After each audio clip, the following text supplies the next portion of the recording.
Hi guys, this is Rachna from What's Hot Mumbai and I'm back with another celebrity gupshup. Do you want to guess who I'm talking to today? I'll give you some hints. She is one of the most beautiful people in the universe, not the world. She's a mom, she's an entrepreneur, she's a model, and she is someone very successful. Come follow me and see who I am in conversation with today. She was 5'1". She used to wear 5-inch glass heels and had a 21-inch waist. It's one of the safest cities for women. My daughter's bona fide secretary. That is the description of my real day job. Well, welcome to paradise. Hi guys, I'm gonna have a real quick gupshup with Lara. Lara, are you ready? Yes, of course, always.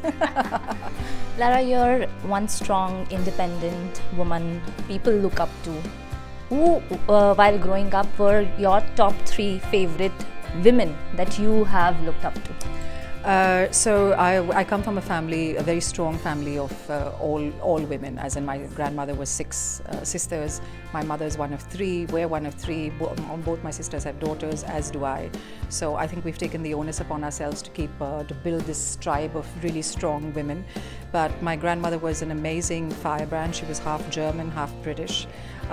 Lived in India through the entire partition and the British occupation of India, chose to give up her British passport and take Indian citizenship when the British left, and raised these incredibly strong women. She was 5'1". She used to wear 5-inch glass heels and had a 21-inch waist. And she was an absolute powerhouse. So starting off with her, my sister, the one the one in the middle, the one right above me, was the first woman helicopter pilot in the Indian Air Force in India. So I've been surrounded, honestly, by really, really strong women constantly, and no dearth of women to idolize. What is Women's Day according to you?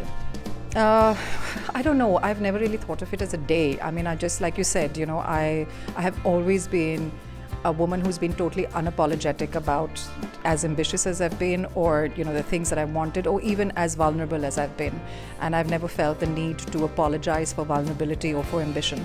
I've never looked at it as a woman's day, but I do understand how it inspires other women who have different stories than from the one that I've had.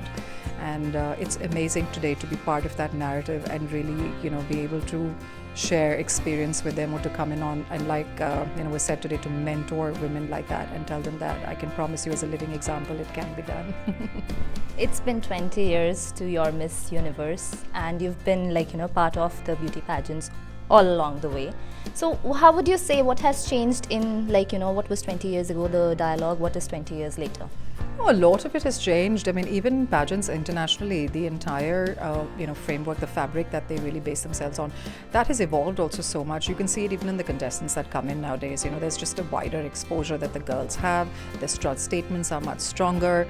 The work that they're exposed to now, the things that they're doing, is far more varied than what it was when we were there. Today, we never had social media to deal with 20 years ago. Today, that's one of the biggest challenges for them to get through and get across. But I say today, when I see the new winners that emerge, I say more power to women. It's amazing what these young women are able to achieve. Definitely. So you are mother to a teenager. So how do you spend a day in the city with her? Well, I'm my daughter's bona fide secretary. That is the description of my real day job. But she has a more active life and a social life than I do, and my job is just maintaining her diary. So she's got school and classes and play dates and birthdays and movie dates and tennis class and blah blah blah. So it's there's never a dull moment. So when it comes to street food in the city, do you let her have it?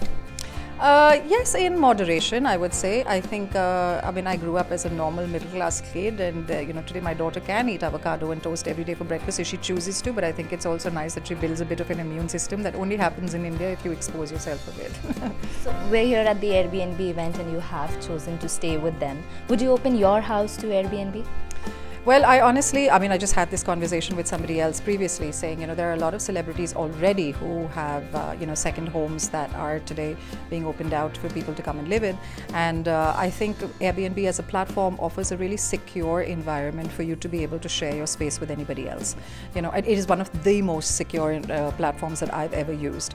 So the experiences that I've had with them would definitely give me the confidence that tomorrow, if I did want to open out, a house to share it with somebody, then it would be a platform that I would consider for sure. What would you write in the bio? Well, welcome to paradise. On a Bombay note, to round off my question here, what is so special about Bombay? Well, I think honestly, to be really fair enough to, and I felt it, I've come to the city when I was 16 years old. It's one of the safest cities for women.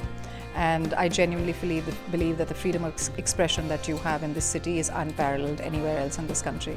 So I just feel as a woman, this is the safest that I've ever felt or ever will feel. And I love everything. I can't see myself living anywhere else. Thank you so much.